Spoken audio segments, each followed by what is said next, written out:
India முழுவதும் உள்ள ஒவ்வொரு மண்டலங்களிலும் இந்த யோகாவினுடைய சிறப்பை எடுத்து கூறும் விதமாக பாரத பிரதமர் நரேந்திர மோடி அவர்களுடைய ஆணைக்கிணங்க, தமிழ்நாட்டிலே தலைவர் அண்ணாமலை அவர்களுடைய ஆணைக்கிணங்க பாரதிய ஜனதா கட்சியினுடைய உறுப்பினர்கள், தொண்டர்கள், பொறுப்பாளர் அனைவரும் அந்தந்த பகுதியிலே உள்ள இடங்களிலே இந்த யோகா கலையினுடைய முக்கியத்துவத்தையும் உடல் ஆரோக்கியத்தை பற்றியும் மக்களுக்கு எடுத்து கூறுவதற்காக இன்று ஒரு மணி நேரம் இந்த தியான பயிற்சியை மேற்கொள்வதற்காக ஏற்பாடு செய்து சிறப்பாக இந்த வட சென்னை மேற்கு பகுதியிலே இன்றைக்கு மாவட்ட தலைவர் கபிலன் அவர்கள் தலைமையிலும் இங்குள்ள பொறுப்பாளர் தலைமையிலுமே இந்த நிகழ்ச்சி சிறப்பாக ஏற்பாடு செய்யப்பட்டு நடந்து கொண்டிருக்கிறது. இந்த யோக கலை என்பது பாரதிய ஜனதா கட்சி ஆட்சி பொறுப்பேற்று இன்றைய தினம் 10வது ஆண்டாக சிறப்பாக இந்தியா முழுவதும் உலகம் முழுவதும் கொண்டாடப்பட்டு வருகிறது. உண்மையை சொல்ல வேண்டும் என்று சொன்னால், உடல் ஆரோக்கியத்திற்கு சாதி இல்லை, மதம் இல்லை, மொழி இல்லை, இனம் இல்லை.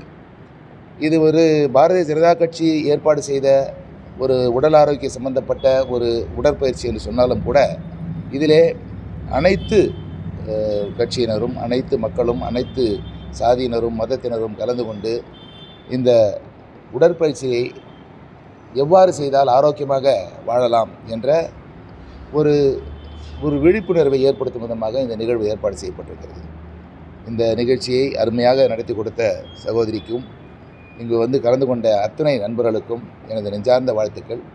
இந்த கலை இன்னும் சிறப்பாக வளர வேண்டும். இப்பொழுது நான் அறிவது என்னவென்று சொன்னால், 199 நாடுகளிலே இது அங்கீகரிக்கப்பட்டுள்ளது. இது உடற்பயிற்சி என்பது மிக சாதாரணமாக, எளிமையாக வீட்டிலேயே வந்து செய்து கொள்ளக்கூடிய ஒரு இதற்கு பணம் செலவில்லை, வேறு எந்த விதமான எக்ஸ்ட்ரா எனர்ஜி தேவையில்லை. வீட்டில் இருந்துக்கிட்டே சாதாரண குடும்ப பெண்கள் சாதாரணமாக வீட்டிலேயே நம்ம வந்து செய்யக்கூடிய ஒரு சாதாரண ஒரு கலை. ஆனால் கற்றுக்கணும், முறையாக கற்றுக்கிட்டோம்னா நல்ல உடல் ஆரோக்கியம், 100 வயதை தாண்டி வாழக்கூடிய ஒரு சிறப்பான ஒரு கலை. இதை வந்து மக்கள் விழிப்புணர்வு அடைந்து பயன்படுத்த வேண்டும் என்பதுதான் பாரதிய ஜனதா கட்சியினுடைய நோக்கம். தலைவர் அண்ணாமலை அவர்கள் இதை தொடர்ந்து வலியுறுத்தி வருகிறார். பாரத பிரதமரும் வலியுறுத்தி வருகிறார்.